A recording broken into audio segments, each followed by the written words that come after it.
welcome to Tribune News on Q. We are live on Daily Tribune's Facebook page, Tribune Now on YouTube, and Daily Tribune Official on TikTok. I'm Patricia Ramirez, bringing you your this week's top stories. Let's get started. A deadly wildfire in South Korea has claimed the lives of at least 3 firefighters and a public servant, prompting a state of emergency in several provinces. The government is deploying helicopters and additional personnel to combat the flames. More than 200 residents have been evacuated as wildfires spread across the country. Senator Ronald Bato de la Rosa has slammed that he calls a blatant violations of former President Rodrigo Duterte's constitutional rights following his arrest on March 11 upon returning from Hong Kong. Legal expert attorney Alexis Medina argued in a Senate hearing that surrendering Duterte without a court order violates the Constitution's guarantee of liberty of abode. De la Rosa, himself facing potential ICC charges, accused the Marcos administration of hastening Duterte's arrest, questioning why the Philippines complied with an Interpol diffusion notice despite rejecting ICC jurisdiction in the past.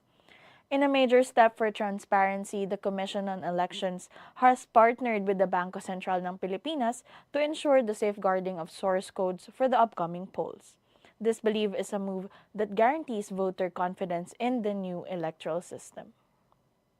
Palace Press Officer Undersecretary Claire Castro defended President Ferdinand Marcos Jr. from Vice President Sara Duterte's assertion that Filipinos were losing hope because they did not feel the Marcos administration.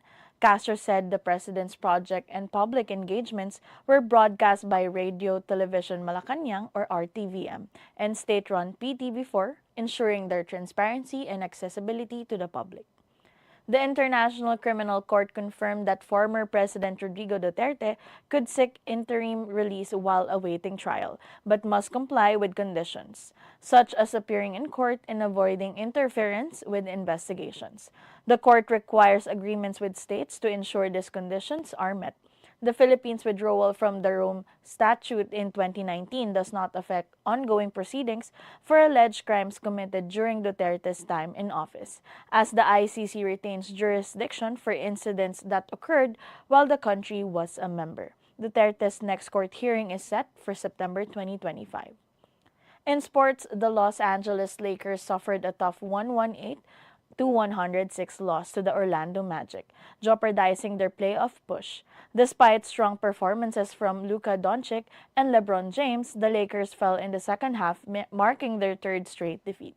With just a few games left, they must regain momentum to stay competitive in the Western Conference.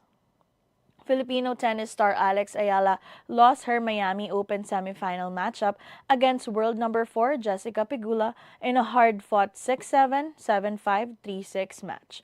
Her milestone qualifying victory assures the 19-year-old wildcard of a top 100 ranking, the first for any Filipino in tennis. In business, the Philippine National Bank has appointed Edwin Bautista as its new president and CEO effective April 29, 2025, succeeding Floredo Casuela. Bautista, the former president of Union Bank, brings over 27 years of experience and is credited with leading the bank's digital transformation. PNB's board expressed appreciation of Casuela's leadership during the post-pandemic recovery. And while he steps down, he will remain a strategic advisor. Bautista's appointment comes as PNB's reports as 17.1% increase in net income for 2024, reaching 21.05 billion pesos. The bank stocks rose 4.13% to 47.9 pesos value.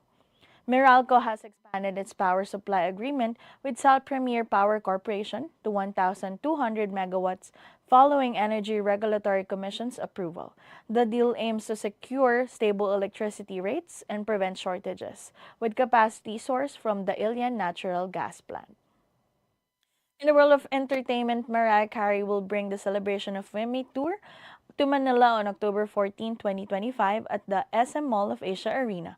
The event is presented by Wilbros Lives and tickets will be available soon through smtickets.com and nationwide outlets. Carey, the best-selling female artist of all time, has sold over 200 million albums and holds the record for the #1 most hits on the Billboard Hot 100 by any solo artist. And that has been your this week's top stories. Again, we will be live on Daily Tribune's Facebook page. For any replays, Tribune Now on YouTube and Daily Tribune Official on TikTok. This has been Patricia Ramirez, and this is Tribune News on Cue.